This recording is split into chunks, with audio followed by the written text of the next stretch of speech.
আসসালামু আলাইকুম, kitchen of টেস্টে আপনাদের সবাইকে স্বাগতম। আজকে আমি তৈরি করে দেখাবো ডিম দিয়ে আলুর ঝোল। এটা ঘরে মাছ মাংস না থাকলে আপনারা এটা অনায়াসে বানিয়ে খেতে পারেন। মাংসের স্বাদকেও এটা হার মানাবে, অনেক টেস্টি হয়। তো আজকে আমি এটা বানিয়ে দেখাবো, আপনারাও এটা ট্রাই করবেন। তো চলুন শুরু করা যাক। এখানে আমি 4টা ডিম সিদ্ধ করে রেখেছি, আলু সিদ্ধ করে ছিলে রেখেছি। এখন চুলায় একটা কড়াই বসিয়ে দিলাম, কড়াইয়ে তেল দিয়ে দিলাম। তেলে আমি পেঁয়াজ কুচি দিয়ে ডিমটা আগে ভেজে নেব। আমি ডিমগুলো দিয়ে দিলাম তেলের মধ্যে, একটু হলুদ গুঁড়ো দিয়ে দিব, দিয়ে ডিমটাকে নাড়াচাড়া করে আমি ভেজে নেব।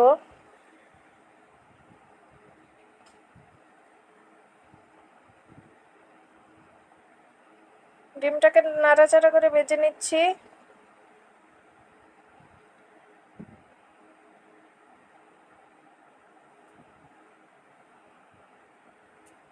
ডিমগুলো ভাজা হয়ে গেলে আমি এখানে উঠিয়ে নেব। আমার ডিমগুলো ভাজা হয়ে গেছে, এখন আমি এটাকে তুলে নেব। তার আগে বলে দিচ্ছি, আপনারা আমার চ্যানেলটা সাবস্ক্রাইব করবেন, লাইক দিবেন, শেয়ার করে দিবেন।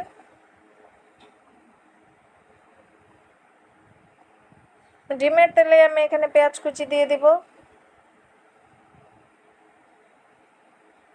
পেঁয়াজ কুচিটা একটু লাল লাল করে ভেজে নিয়ে এখানে আমি বাটা মশলা যেগুলো আছে ওগুলো দিয়ে দিব।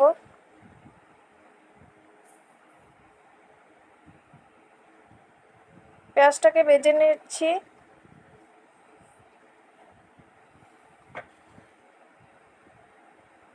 এই পর্যায়ে আমি এখন এখানে দিয়ে দিব 1 টেবিল চামচ আদা রসুন বাটা, 1 টেবিল চামচ পেঁয়াজ বাটা, গুঁড়া মশলা দিয়ে দিব।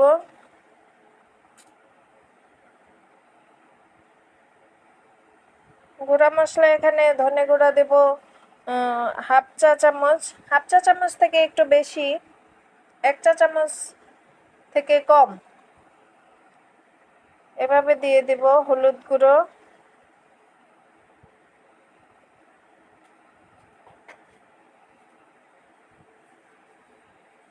হাফ চা চামচ 1 চা চামচ সমান সমান করে দেওয়া হলুদ গুঁড়ো, 1 চা চামচ মরিচ গুঁড়ো, উঁচু উঁচু করে না, চামচের সমান সমান করে দেওয়া।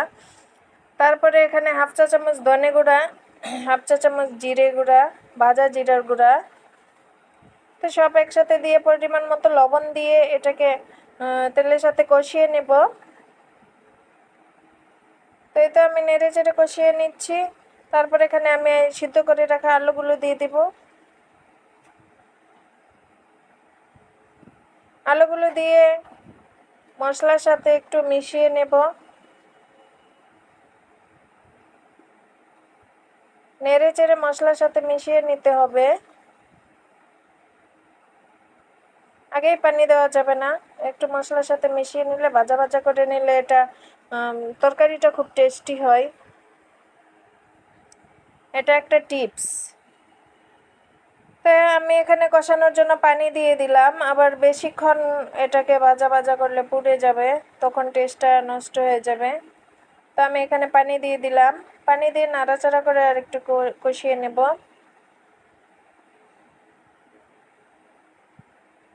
এই তো কষিয়ে নেওয়া হয়ে গেছে, এখন আমি এখানে জল দিয়ে দেব। তো এই রান্নাটা খুবই সহজ, কিন্তু খেতে খুব দুর্দান্ত। ঘরে যদি মাছ মাংস কিছু না থাকে, আপনারা এভাবে ডিম বানিয়ে খাবেন, ছোট থেকে বড় সবাই খাবে এটা। তো এই যে আমি এখানে জল দিয়ে দিলাম।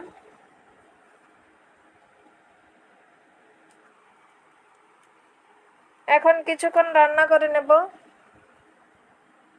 5 মিনিট রান্না করার পর জলটা একটু শুকিয়ে আসছে, তখন আমি ডিমগুলো দিয়ে দিব। এই যে ডিমগুলো দিয়ে দিচ্ছি।